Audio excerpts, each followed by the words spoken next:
And our first bit of news is a sort of lack of news, essentially, Kieran.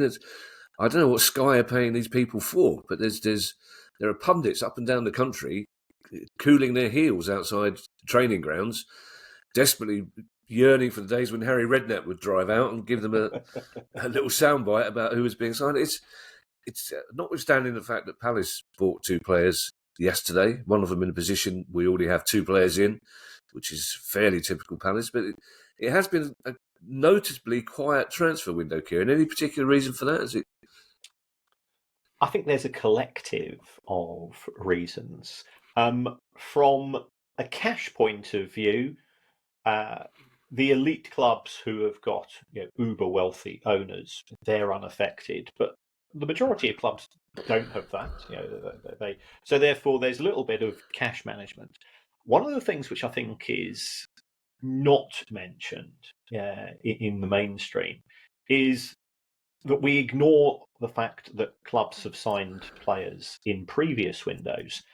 And I went through my spreadsheet last night because there was nothing else worth watching. And Premier League clubs by themselves owe in excess of £2 billion in outstanding instalments for players that they've bought in previous windows. And a lot of those instalments have to be, they're normally paid either in the summer, because it's normally done on an annual basis. So you've got summer payments and then you've got January payments. And the January payments are actually quite significant. So it's a bit like if you've spent a lot of money on your credit card, you can't go out because you've got to start pay down your credit card. So I think clubs are sort of having a bit of retrenchment. If we go back 12 months, we had sort of Todd Bowley adopting the Dick Dastardly style curled moustache. I've found out a way of cooking the books through the Chelsea 8 or 9 year policy for amortization. That can't be repeated. So that's put extra pressure on.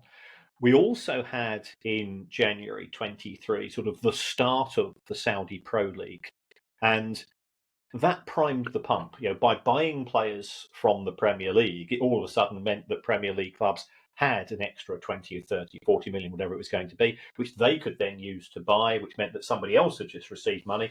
And you have this sort of circular relationship when it comes to spending.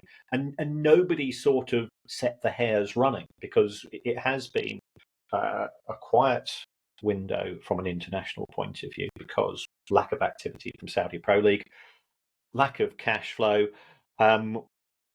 We now have the Premier League clubs realising that FFP is real, in respect of the charges that we've seen this month for Forest and Everton. Neither of those clubs, given what's just happened, could go out and you can't and say, right, we're going to sign a couple of players ourselves. So it's a collective of factors which have resulted, and also I think we have become not spoiled, but too many people are living their lives vicariously through their football clubs and thinking that somebody else spending money that they can't actually afford is actually a good thing, and the clubs are now starting to pull back on that and act in a probably slightly more prudent manner, because they're also fully aware that progress is being made with regard to the potential legislation in 2024 and the creation of an independent regulator. And if there's seen to be